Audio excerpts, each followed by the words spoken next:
is a paid political clarification from the senior senator from the state of Massachusetts, Edward Kennedy. Recently, in a speech at Harvard University, I sought to dispel the negative perception some people have of me as an immoral, unethical, hypocritical, chick-chasing, rum-soaked lecher who'd be driving a sanitation truck if it weren't for his father's once fabled wealth.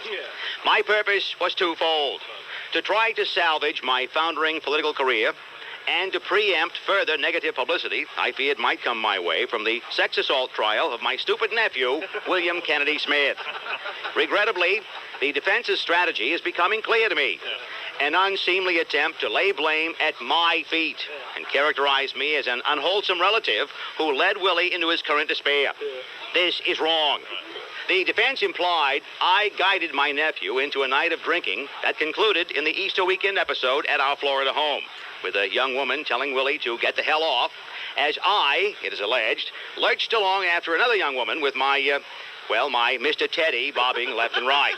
More left and right, however, in my case. That's the defense's portrayal. I ask you, is that the kind of image any of us has when thinking of a member of the United States Congress? Now, perhaps we could come at that from another angle, eh? The facts are that on the night in question, I had actually been on my way to evening mass when my nephew intervened and asked me to chaperone him to the Obar nightclub, where he forced me to consume hazardous amounts of double chivices on the rocks. Now, later, unable to defend myself, my nephew pulled my pants down in front of a young lady at the very moment I was engaged in jotting notes for the new Civil Rights Bill. In fact, now that I recall an earlier incident that reflected badly on me, it was actually Willie who pushed me atop another young lady on a barroom table in Washington some years back.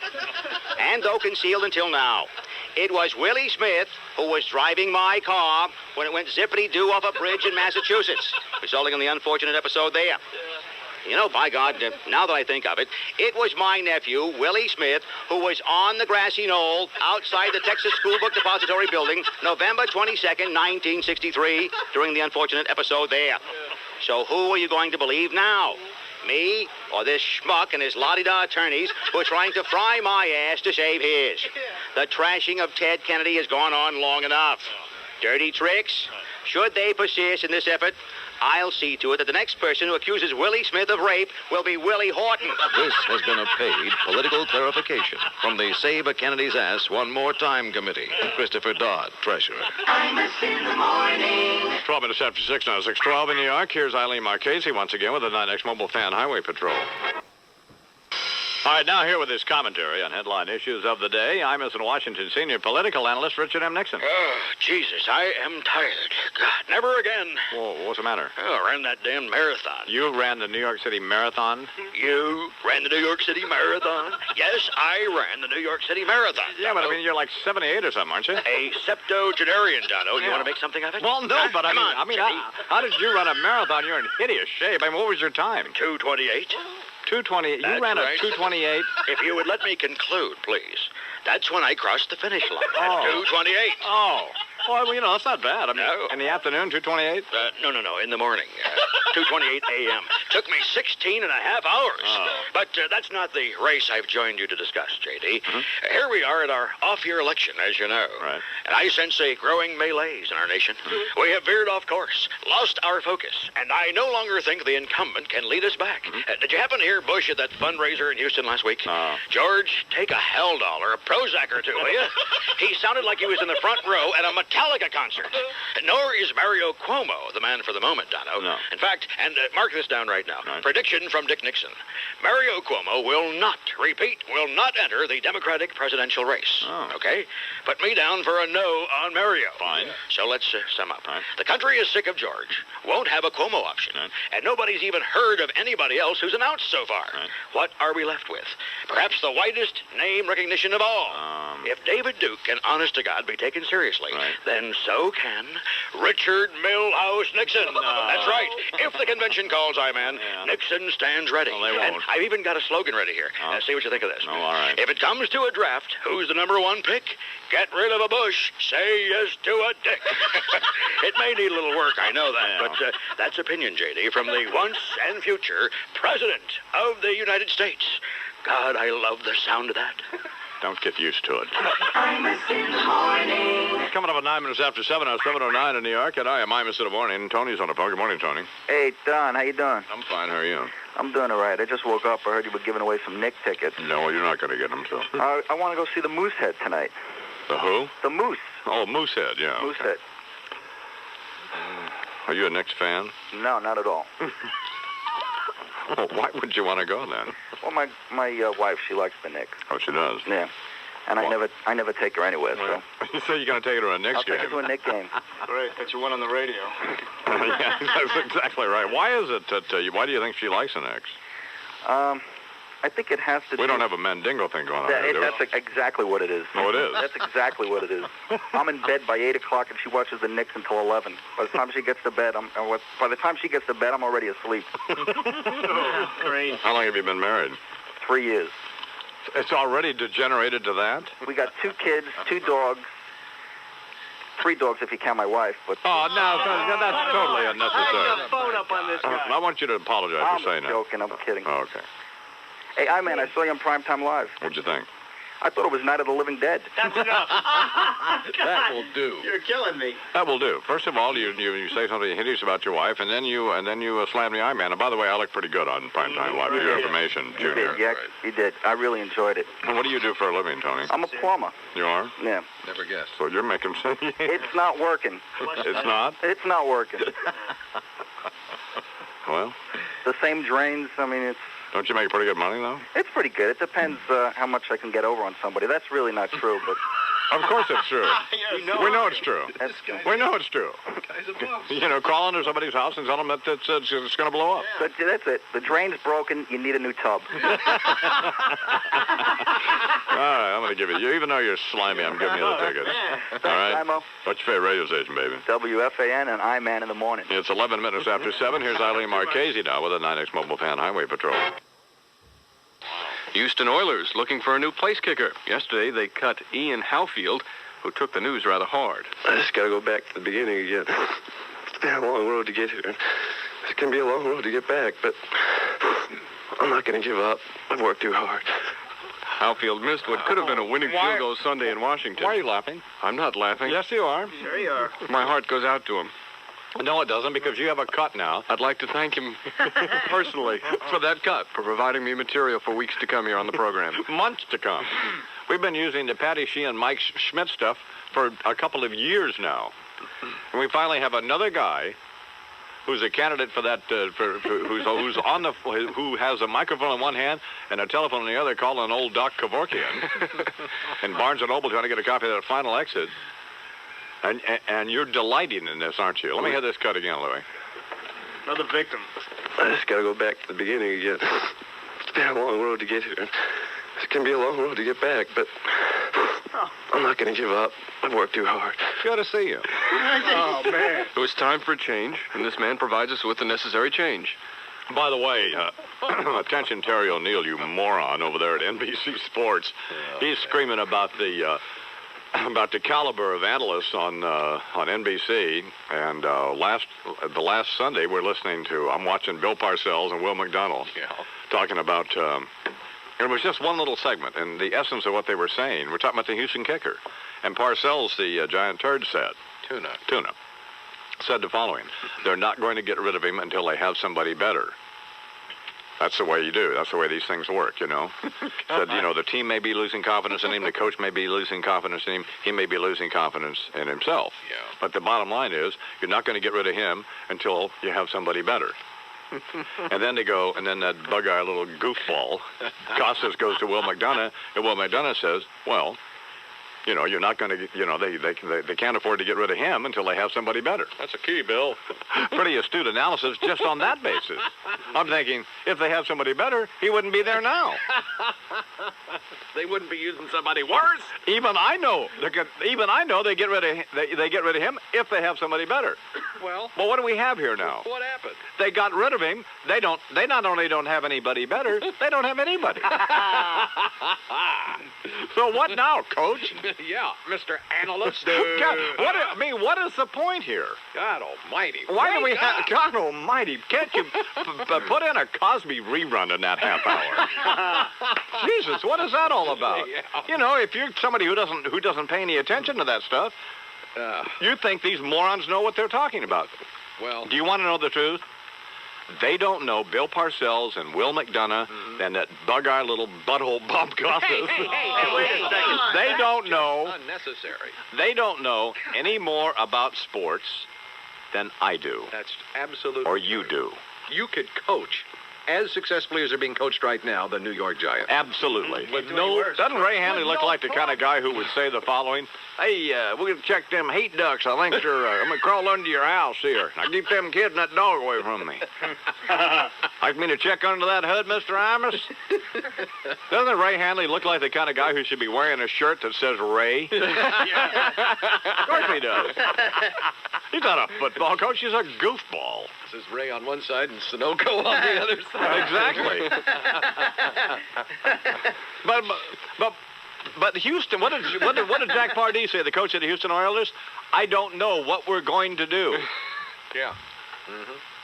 Now, maybe that's the way Bill Parcells would conduct business. When he was the coach of the Giants, maybe he wouldn't get rid of his kicker till he had somebody better. But that's not what happened in Houston, where we want some kind of astute, reasoned, incisive analysis. And are we getting that? No. No, we're not. I could have said they'll get rid of him when they have somebody better. I could have said that. Absolutely. And I could have been wrong. Well, Unbelievable. Who do they have Any taking the ball idiot could now? have said They that. don't have Unbelievable. anybody. Huh? They have nobody. They don't have it. Not only do they not have anybody better, they don't have anybody. Anybody. There's no one. No one to kick. Local NHL, the new Islanders come through again as they beat the Bruins 6-4 at the Coliseum. Steve Thomas and Pierre Turgeon each with 2 goals. Thanks, Bill. Thanks, Will. Rangers blanked the Flames 4-0 at the Garden. OJ? OJ? Huh? OJ? John Van Beesbrook with 39 saves for the Rangers' 6th win in a row, and Devils. So that's it. To the moment, that's all we know. So he didn't have any report about him collapsing there, but that apparently felt... Queasy, yeah, as it was described. It's another reason. I don't mean to be frivolous at all, and this is not even, we wouldn't in a million years suggest that this is humorous. It's not, but No. it's just another reason not to eat meat. Well, yeah, or maybe that sushi course. do we know where Cheryl Shaker was? She went over there. That's just idiot. That's unnecessary. frivolous. Are you nuts? Well, no, I'm watching. See, we have CNN on here in the studio. Man, how right was Time Magazine making that goofball Ted Turner in light of the impact that CNN has? What's the first thing we did? The first thing we did was turn to CNN, not Instant history. that one of the networks, but Yeah. right to CNN. No, you're Now, absolutely. they're live. Apparently, there's an ambulance there, and they're outside of... The They're hospital? outside... Well, no, they're outside of the... well, no, I guess they're outside. I don't know where in the hell they are. Let's listen a second. Okay. Which is certainly a factor in Oh, that's that doofus Charles Beerbauer. Yeah, can't get it. He's got no idea what's going on. Either outside the hospital or the Prime Minister's residence, I suppose. Yeah, it looks like there's a bunch of little Japanese folks, squirming around there and running hysterically like Godzilla's on the horizon. Jesus, what a bunch of nitwits. Mothra! Yeah, Jesus, God almighty. What a nightmare. Oh, Raymond Barr! What is it? That'll be enough out of you two. As we await further developments, just quickly, as I mentioned, police have made a couple of arrests in connection with the murder of the Russian immigrant in Brighton Beach, and the suspects are 15-year-old Carlos Velasquez, who was picked up last night in Bergen County, New Jersey, and his 13-year-old brother, who was arrested in the Bronx. A third suspect is being sought in the killing of Leonard Vinokur, and some suspects in Monday's bias attack on the 2 black kids were placed in a police lineup last night. But officials say nobody actually got arrested in that attack. You'll recall a black boy and his sister were struck and robbed and then spray painted with a white substance by a gang of punks in the Williamsburg section of the Bronx. Okay, I keep punching up stuff every time a bulletin flashes here on the computer from AP. Here's the latest. The Japanese Foreign Ministry now confirms that President Bush has been taken to the hospital, and it says that he was able to walk on his own to the ambulance. All right. So this is one of those things where, the initial information is very confused, and this probably won't shake out for another 15 or 20 minutes or so. But obviously, we'll just continue to monitor this, and as soon as we know something, we'll stick it right on. We'll stick it on the air here. Sure. So. Good plan. The WFAN sports situation from last night: Atlanta over the Knicks, 109-94. They Imus in the morning.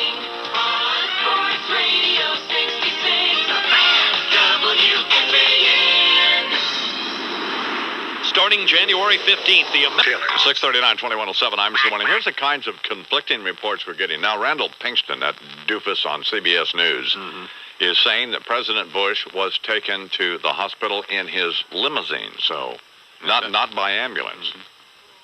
And so could be, well, let's not speculate. No. We will see. We know that he is in the hospital for an unspecified illness after becoming ill there at the Japanese Prime Minister's residence while standing in a receiving line. That's basically what we do know. Well, so we're monitoring CNN, and we have these. We have the AP and UPI. Do we have an UPI? Yeah, we got it all. They're about out of business, aren't they? No, they're doing fine. Oh, okay. Anyway, we have these computers here, and things pop up on it just as soon as something happens. It's pretty funny. It's not funny, but it's mildly amusing to watch the scene outside this hospital with these little Japanese goofballs running around like a Chinese fire drill to mix Asian populations. Yeah. Metaphorically, of course. Metaphorically mix the population of the Asian and Oriental. It's 20 minutes till 7. I'm Imus the Morning. Here's Eileen Marchese Cohen now with the 9X Mobile Fan Highway Patrol. All right, Eileen. Well, Imus, we still have heavy delays in Queens, south of the... St. John's loses at UConn 85-76. Seton Hall beats Miami at the Meadowlands 64-52. Beat this. Rutgers loses at home to Temple 75-61. What's happened to you, McCord? What do you mean? What do you mean, beat this? What's the matter with you? I'm sorry. I didn't Be know quiet. I'm very sorry. Let him do his sports I didn't report. mean to. I'm sorry. Thank you. Sorry, Mike. I apologize, Mike. That's accepted. Local NHL, Ray Ferraro's 4 goals and 1 assist lift the Islanders past the Red Wings in Detroit 5-2. And a football note, more reports concerning Bill Parcells coaching the Tampa Bay Buccaneers. Stop there. We don't care about Bill Parcells. We don't care what he does. Well, we've got a little exclusive here. Oh. We have no exclusive. If you let me continue. I'm going to tell you something right now. Right. This better be an exclusive or I'll beat your ass. I'm telling you right now. Legitimate. I've been lifting weights for 6 months. I will beat your ass. Look at if this is another one of your nut deals. I told you I made a New Year's resolution. No more of that stuff. Oh, Christ, you kept that for 3 seconds. Hey. What did you call me? I did. That's just all right. Press on. Today's reports say that Parcells will meet with Buccaneers owner Hugh Culverhouse. Yesterday, of course, it was reported he's reconsidering the job he turned down 11 days ago. But contacted by the fan early this morning... don't even do this.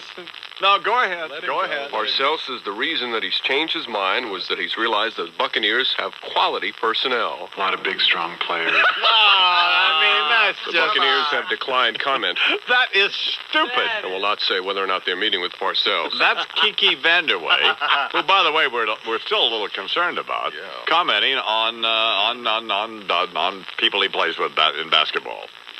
This is so irresponsible. But maybe if you'd be watching the news, it wouldn't be paying attention. You thought I'd be watching the news and not paying attention. You could slip that by, didn't you? Yep. It's stupid, Mike. Now wrap it up.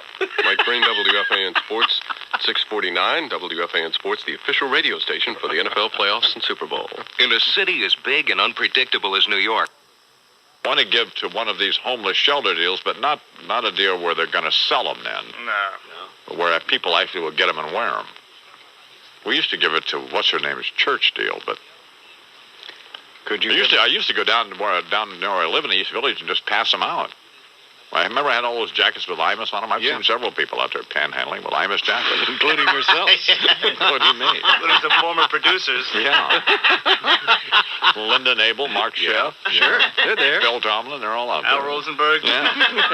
It's 12 minutes after 7:12 in New York. I am Imus in the Morning. Imus in Washington. Coming up a little later, Jeff Greenfield from Nightline. And here now, some of the late headline stories we're watching in the Imus in Washington Cable News, Times, Mirror, Wall Street Week, Primetime Live, McLaughlin Group, Pakistani Unified Satellite Systems, Yugoslav, Infax, Norway, No Way, Osaka Network Newsroom. President Bush continues his trade mission to Japan, hammering away at Tokyo's reluctance to open Japanese markets to U.S. goods.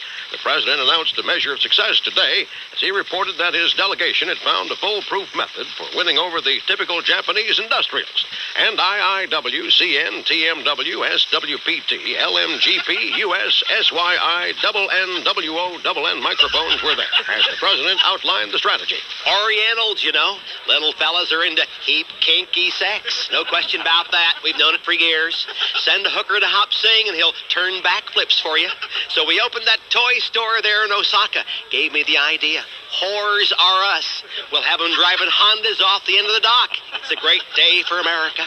And a close call for Mr. Bush as he traveled to this morning's opening of the Whores R Us store when the Cadillac he was riding in to showcase American automobiles encountered a speed bump and disintegrated. Meantime, here at home, the nation's Northeast continues to be especially hard hit by the difficult economic times. New York has just been dealt its worst economic blow yet as Moody's Investors Service downgraded the state's credit rating to that of Jarlsberg buy one, get one free cheese coupons. The American Medical Association says it has come up with a new procedure to answer the objections being raised to silicone gel breast implants, a new device that is affixed outside the body. And among the first recipients was IIWCN, TMW, SWPT, LMGP, US, SYI, NNWO, correspondent Diane Sawyer, who joined us in the studio live. Well, Diane, you look wonderful. Thank you, Walter. I feel wonderful. More womanly. Well, may we and the viewers see? Certainly, Walter. I'll good. just unbutton here, and could you unhook me in the back? Indeed.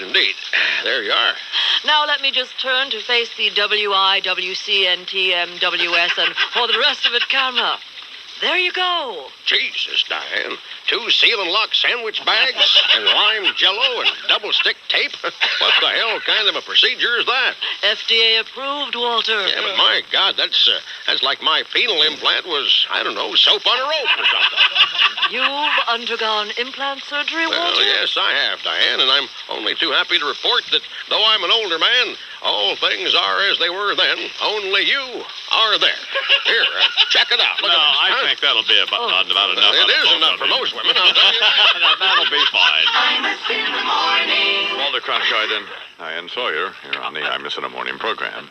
It's 16 after 7 now. FAN weather, sunshine here in New York, up around 42, increasing clouds in Greenfield coming up, in addition to Ted Kennedy and Liz Smith and Professor Leonard Jeffries.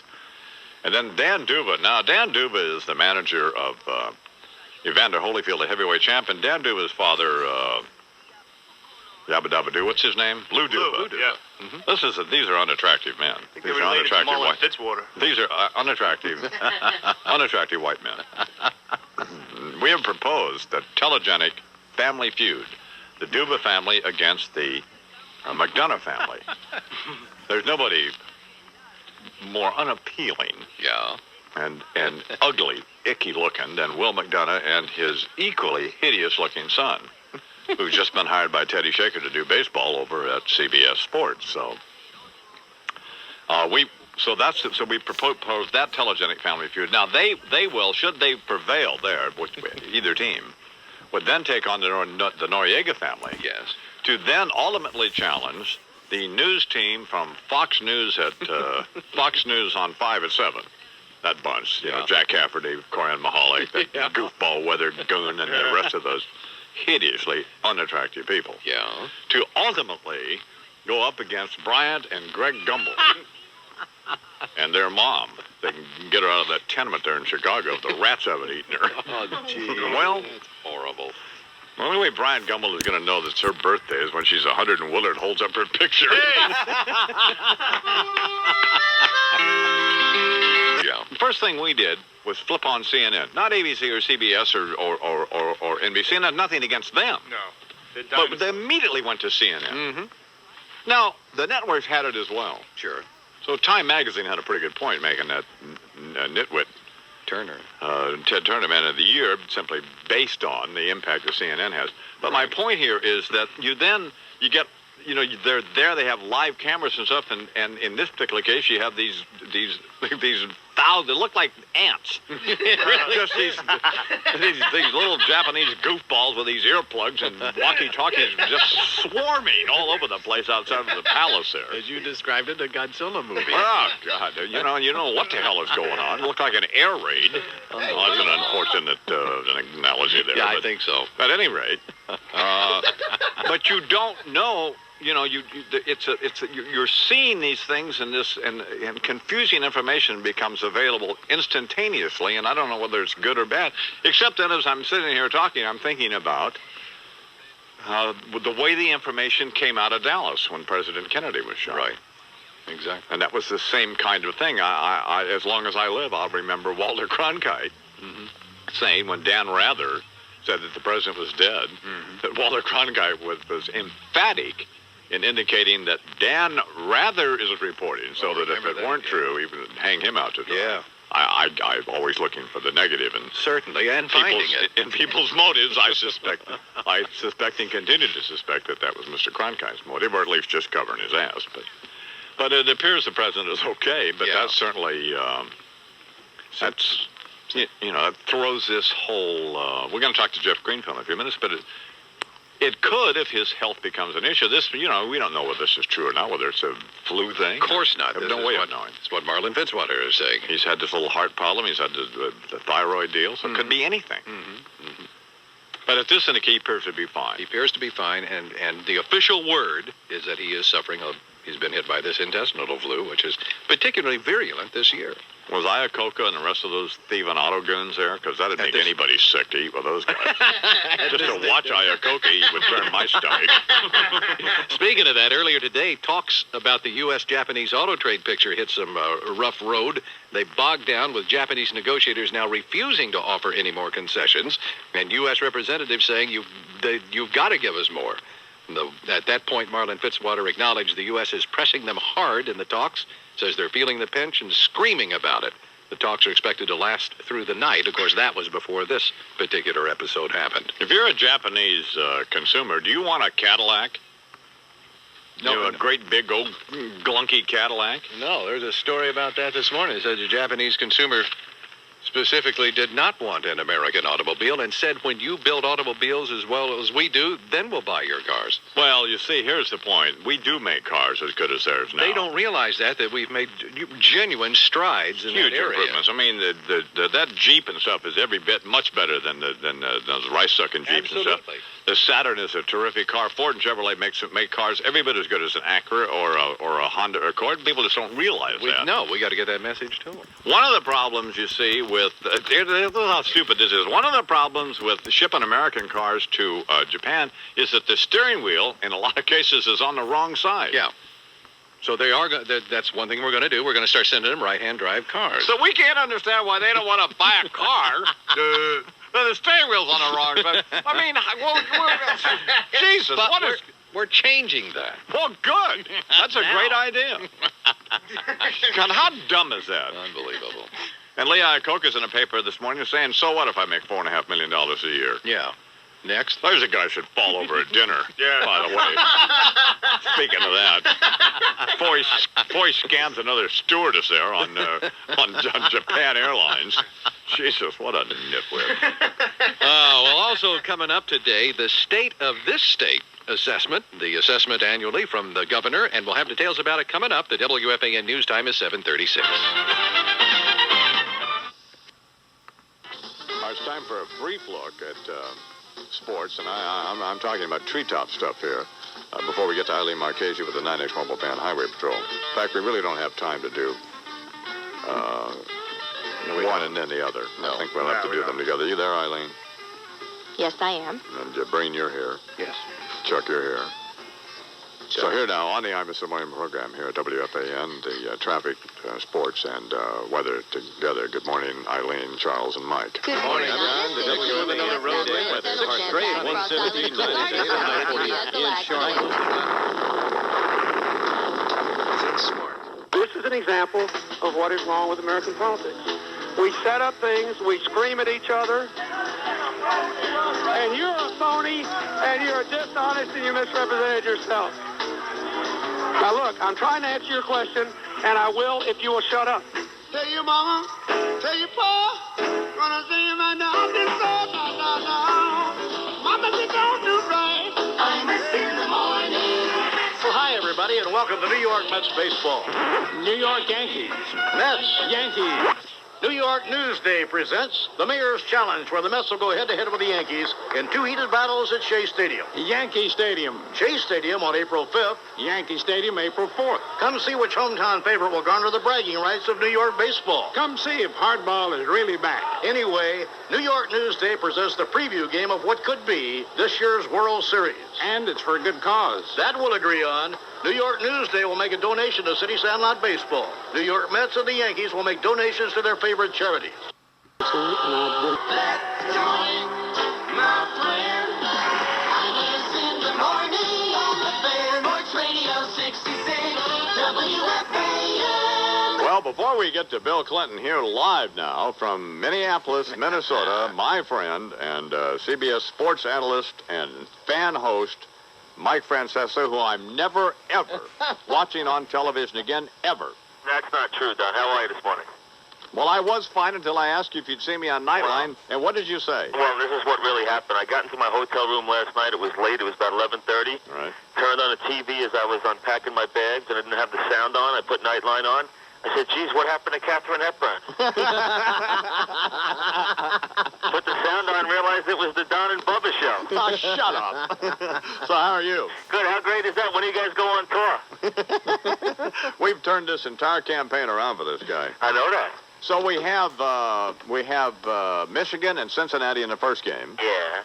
And what time do you guys going to have one of those roundtable deals and all that stuff? No roundtable, but there's a half-hour pregame show. As a matter of fact, I got to go to a production meeting in about an hour. Really? Anything I should know? I mean, you basically decide what happens here now, so I figure, you might as well tell me before I go in exactly what my role will be, Well, let me just tell you this. I'm very, very pleased with your performance. Oh, I appreciate that. Very pleased, and so is my brother Fred. Fred, are you there? Yes, I am. Fred! Are you pleased with Francesa's performance? I'm very pleased. I'm just pleased. I'm very pleased. So I'm very pleased as well. Oh, they were going to cut Fred some slack. Fred, UTEP is still in this. Hey, Fred, did you see me on Nightline last night?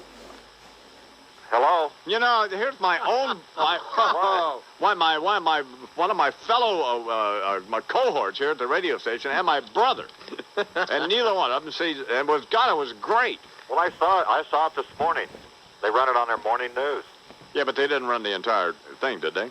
Yeah, they did. Oh, they did? Yeah. Did you see McCord? Well, maybe they cut him out. But I saw all but McCord. All right, you hang on a minute, Fred. Mike. Yeah. So what are we looking at here between Michigan and whoever it is? Michigan and Cincinnati. Yeah, right. That's the first game, right? First game. And that tips off when? 5:42. Okay. And I think Michigan will win. I think up and down the floor, Michigan will win the game. So we get Michigan and their 5 freshmen to the finals. Man, how unbelievable is that? Amazing. Past amazing that these guys would be in the finals. Someone better wake them up soon, but I think they're going to make it to the finals. And now one of the guys that works with you, Bill Walton. Yeah. That goofball, he picked Michigan, didn't he? Not only him, imagine this. The only guy in the FAN pool who picked the Duke-Michigan final was the dog. Mad Dog? Imagine that. Unbelievable. He either wins it or the cleaning lady wins it, one or the other. They should be doing a show together. They might. I'm sure you agree with that. I've tried to team them up before. And Duke, Indiana. God, that's going to be a great game, isn't it? I'll let you pick that one.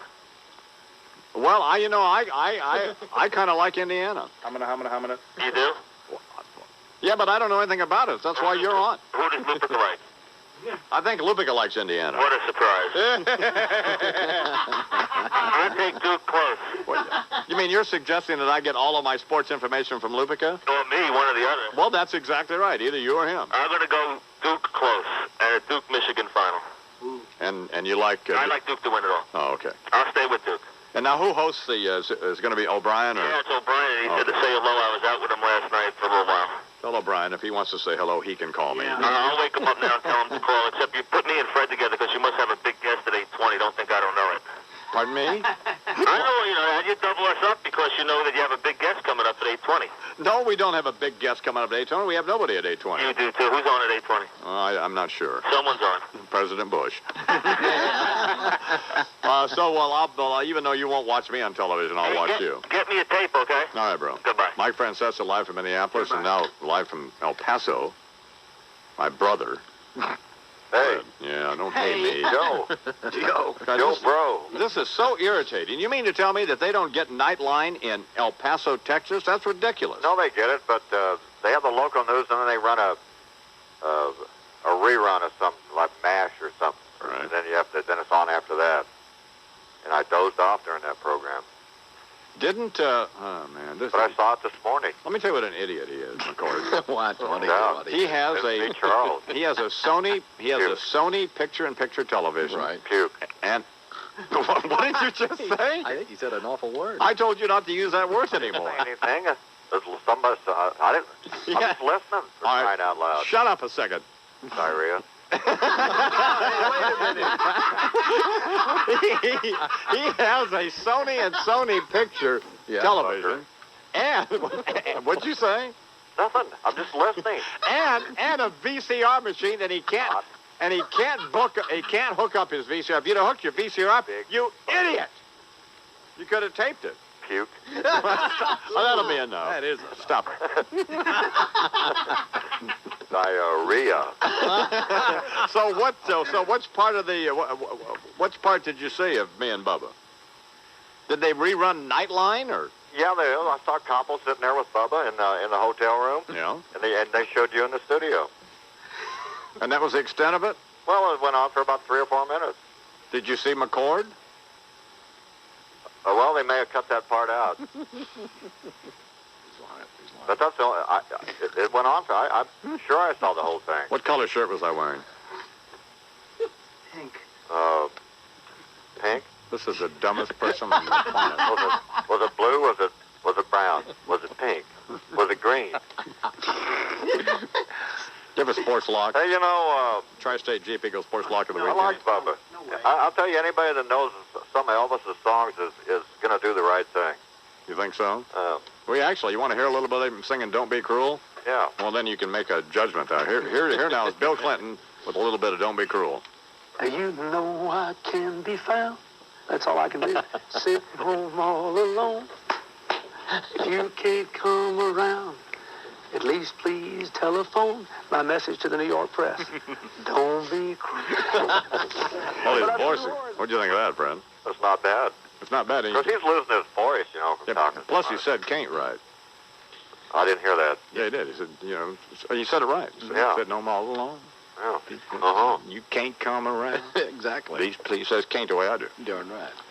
So you like Bubba now, huh? Yeah, that was a good interview. Those are important interviews because you get to show the human side of a guy. And that's my role here. Somebody, just somebody. That's how you tell what they're going to do, not by asking them a bunch of stupid nitwit questions. It's Ted Koppel's role to ask the hard questions. It's the I-man's role to get the yucks out of them. Yeah, exactly. He came to the table with some yucks. And by the way, it's not that mindless, simple-minded, sissy boy nitwit Phil Donahue's role to turn his own audience against him. I mean, if you're doing a show and your own audience is turned against you, then you've done the wrong thing. You got a problem. You can't be a wuss bunny for all year and then Mike Wallace on Sunday, can you? I don't think so. No. What's your sports lock, Tri-State Jeep Eagle sports lock of the weekend? Indiana's going to be the new champion. Wow. So it's going to be like how about the Boom Boom Man? Well, I'm picking Hagen to win that. Oh, yeah? But I'm picking Indiana. They're in a 1 or 2 game series. You can't beat Bobby Knight. So Indiana over Duke. Who do you like in the Michigan-Cincinnati game? Michigan, I think. Okay. But nobody cares. Nobody does. Indiana's the new national champion. Well, we won't know this, of course, till Tuesday, so. And I'm picking. That's right. We won't, will we? No, so we will know who's in the final, and what if it's Duke and Michigan in the final? Then you've already blown your pick, haven't you? It's not going to be Duke and Michigan in the final. Okay. Well, thank you for being a loyal brother. Puke. Shut up, you bastard. Cut it out. It's 8:18. I miss it up morning. Fred Imus with the Tri-State Jeep Eagle sports lock of the weekend. Out of his mind. What an idiot. I told him never to use that word, didn't I? Yeah. All right, it's a coast-to-coast savings event, the biggest in Jeep. All right, how many spots behind are we here, Lou? Just curious. 5 minutes. 5 minutes is all, so that's not bad. Nah, say it now. Sure, it's not bad. So what did Clinton want now? He wanted to apologize. Yeah. For singing "Don't Be Cruel" last night with Charlie Rose. He realized you asked him first. Sure. Well, of course I asked him first. Where do you think Charlie Rose got the idea? Mm-hmm. Well, he was acknowledging that it would probably never have come about had you not raised the issue. Well, it wouldn't have come about. Another ripoff. That's all. I'm glad I turned down. Charlie Rose wanted me to be on his show, me and Lupik. I'm glad I turned him down. Yeah. I may have to go over there and smack Charlie Rose. Absolutely. Whoop his ass. On the air. Well, let's watch our language in there, you little bastard. Whoop his butt. How irritating is that? I don't mind being ripped off by some punk like Howard Stern because who cares? Yeah, but that's expected. That's expected, yeah. You just expect that. But you would expect better of someone like Charlie Rose. Sure. And my newest best friend is Ted Koppel. I love this man. You know, I watched a tape of the Imus highlight film on Nightline last night. He doesn't look that bad running. Koppel looks pretty good. He looks so. Yeah, he looks so. He looks like he was. He looks like he could keep that pace up for maybe 400 yards. Maybe. All right, let's do a spot, and then Chuck's got the news. I'm here to help it. Well, here now on the phone with us, the governor of Arkansas, who, as you probably know, is running for the presidency of the United States. Good morning, Governor Clinton. Good morning, Don. How are you? Well, I'm all right. I'm disappointed you didn't call me Bubba. That's an honorable term where I come from. It's just Southern for mensch. Well, I'd actually read in the New York Times that was a derisive term, but then that was the New York Times. Yeah, well, you know. So how are you? Do you want to go back to Arkansas? It's like you've been mugged here in New York, isn't it? Well, I'm having a good time, you know. I'm trying to mug back. At what point yesterday when you were on that simple-minded nitwit Donahue show did you realize that this might not be the right thing to do? Or did you? Oh, I think it was all right. You know, I mean, I can't control the way people write about it, but I think the way that the people in the studio and the people who watched it came out okay on the deal. Well, I went over there. Have you had a chance to look at the papers this morning? No. I have good news for you. There's nothing awful in them. Good. There are no awful stories. Well, that's right. There's no terrible, horrible scandal of any kind. You know, the question that I haven't heard anybody ask, and I wanted to ask it, is did you ever finish that speech at that 88 convention? Or? No, that's why I came on the show today. I was hoping you could let me finish, but they only gave me 10 minutes. That's why I want to be the nominee for president. You know, if I come to New York, then I can talk as long as I want. I've got about 30 more minutes to finish that speech in Atlanta. You know, what I thought was actually, the first time I paid a bunch of attention was when you went on the Carson show, and played the saxophone, which I actually thought was a pretty good move. I thought, well, here's a guy who's got a sense of humor. You know? See, if you play the saxophone, you don't have to inhale. You blow out. Great. You know, I know you took some heat yesterday on that, and even my friend Anna Quillen in the New York Times probably should have just skipped all that extra. Yeah, she's right. I wish she were my media advisor. She's been with me. I'd have done better. Just say, yeah, I smoked it a couple times. I didn't like it. Now let's move on here. Sure. Let me ask you just a serious question before we get on to hopefully your Elvis impression here. As you know, these polls, half of the people who they talk to still suggest that they have some doubts about your integrity and character, and I'm not going to bore you to death with you having to plow that ground because you've plowed it sufficiently by your own admission. But my question is this: how are you, and you've said you're going to turn this around, how are you going to, do you think you're going to be able to do that to erase this question in people's minds about at least this appearance of impropriety? I think what happens is you keep living, you keep working, you keep trying to win these primaries. You know, if you look at the surveys, it's a big difference by region, and it's worst in the Northeast, where I have spent the least time campaigning until the New York primary. After New Hampshire, until New York, I spent the least time here and got the most grief here. And you know, there's I think a general tendency today to believe the worst about politicians, and a lot of folks have only heard the worst about me and not seen the best. Now, I was very pleased with the vote I got in Texas and Florida and the big as well as the small states on Super Tuesday, and then very pleased with how we did in Illinois and Michigan. And I think wherever we've gotten people to basically open their eyes and just listen and look at me and make their own judgments, I've had a pretty good run at it. You know, it's inherently unreasonable to expect that I could have been elected governor 5 terms in a very, very tough competitive environment where every other person knows you by your first name and people talk about your habits and they talk about whether you're gaining weight or not, even when you're not running for president. You know, I mean, people know you, and I also had a very tough competitive press environment.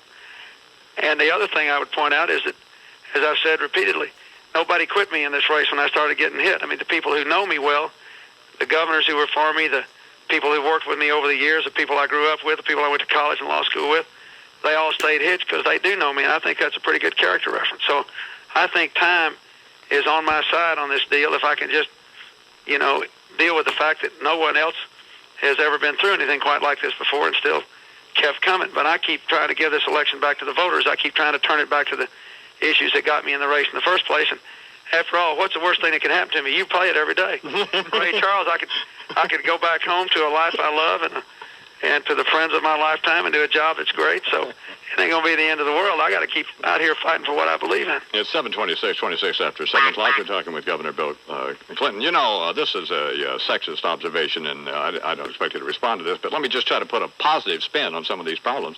At least you haven't been accused of having any kind of relationship with unattractive women. I mean, what if Roseanne Arnold were calling Ted Koppel saying, yeah, I've been sleeping with Governor Clinton? I mean, that would be a problem, believe me. Listen, if she did that, I'd file a palimony suit against her.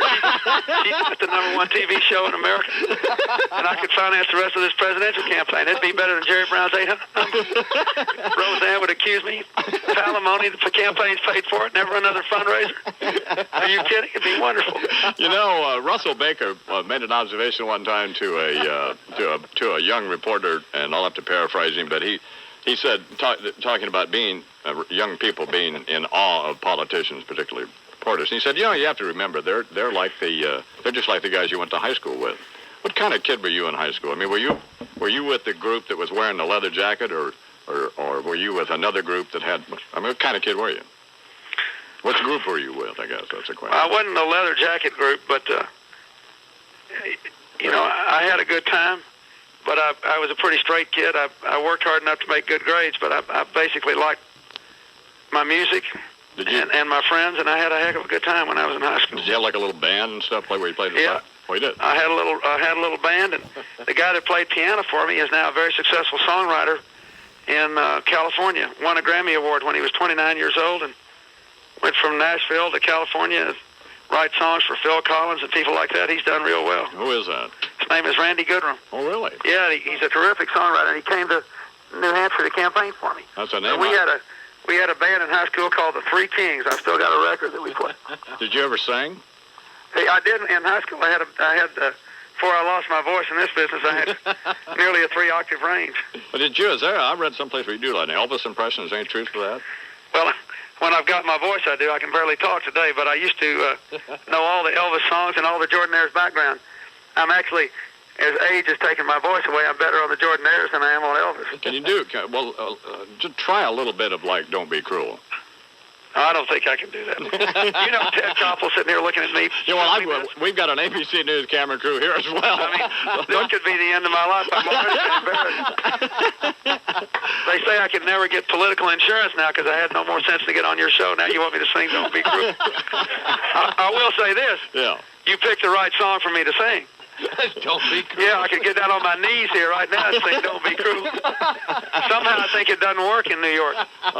Finally, Governor Clinton, as you know, Jerry Brown has said that that if he wins a nomination, he's going to ask Jesse Jackson to be his vice presidential nominee and run with him. Let me ask you this: if you win the nomination, you think maybe you could fix it so Jesse could get a membership in that golf club down there in Little Rock? Or?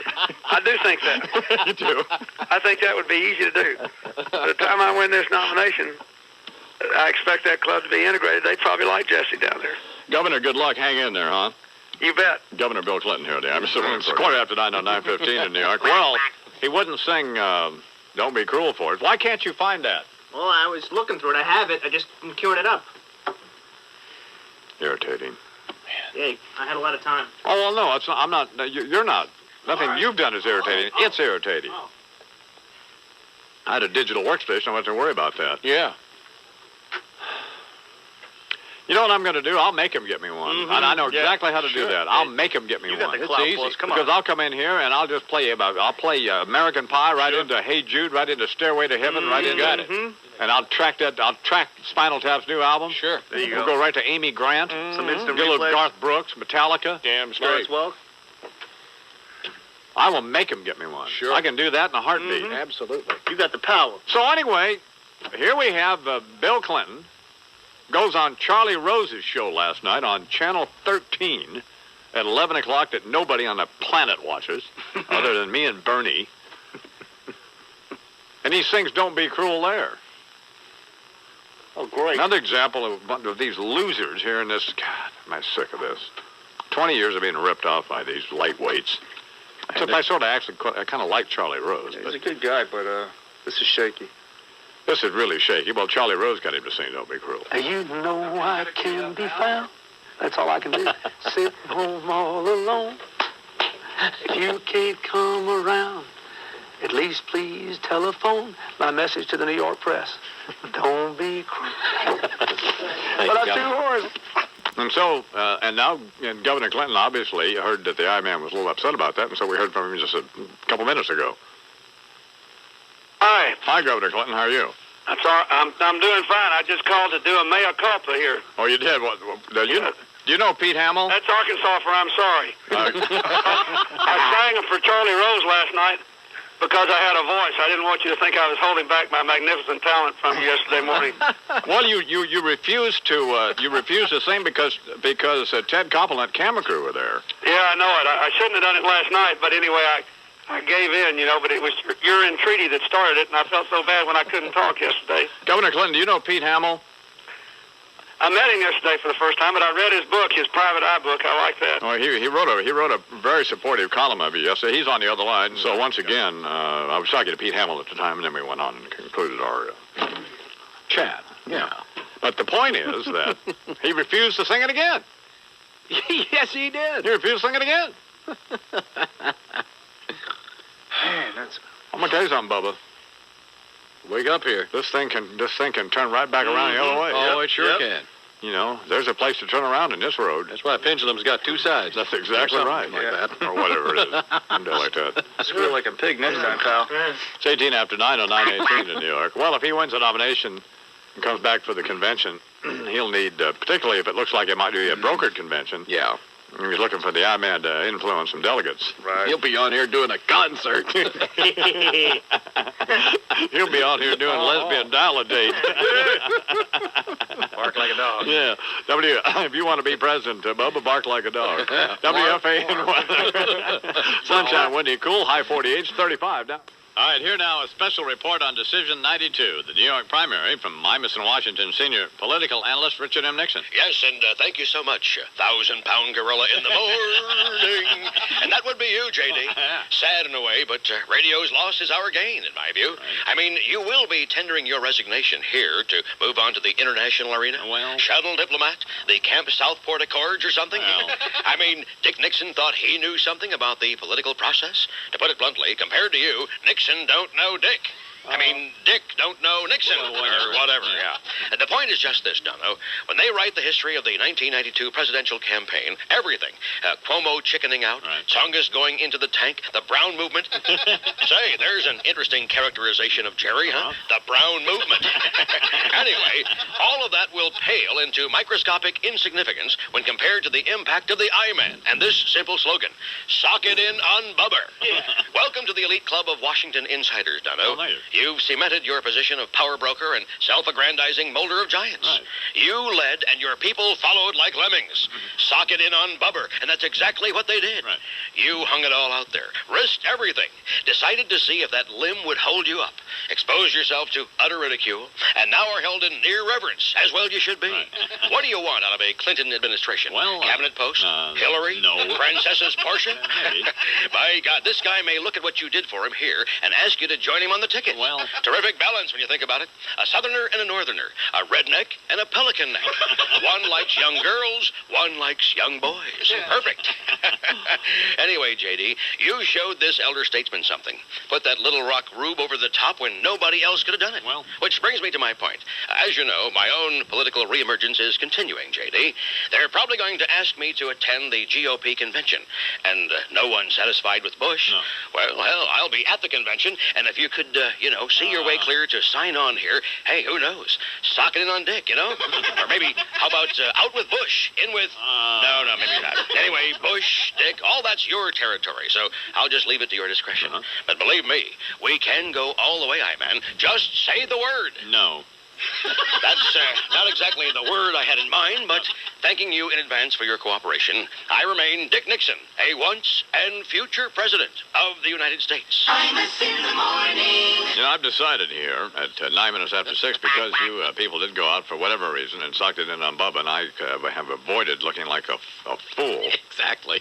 So we are now, I'm not going to actually answer fan mail. Yeah. Because we're just not ever going to do that. So, please. But what we may start doing here, Bernie, maybe we actually might start reading some of it.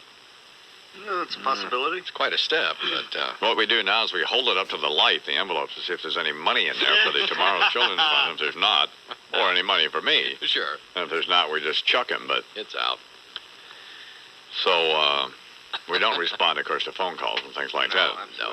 At this point, but I don't suppose that we're going to start that, but... Donald, President Bush is not saying whether the United States perhaps played some sort of role in rescuing Yasser Arafat today. Mr. Bush was asked whether American satellites could have helped locate Arafat's aircraft after it apparently crash-landed in the Libyan desert. The Palestine Liberation Organization says its chairman suffered only minor bruises. The official said, quote, God has saved the Palestinians from a political disaster. Well, I was going to call for getting a search party out there. I don't know, what is this? This is April, right? Yeah. And now, if we hadn't found, Yasser Arafat by... That's Yasser Arafat. Well, whatever. What do you say, around November? Yeah, in that area. They located him, don't you? They followed the trail of pregnant camels. Oh, great. The old telltale pregnant camel trail. Yeah. Oh, okay. WFAN Sports, Don. And the dewy-eyed goats. That will do. Well, Yankees over Boston in their home open. Well, we just talked to our program director, Mark Chernoff, and we have I can't say which city, and I can't say, obviously, which station, right?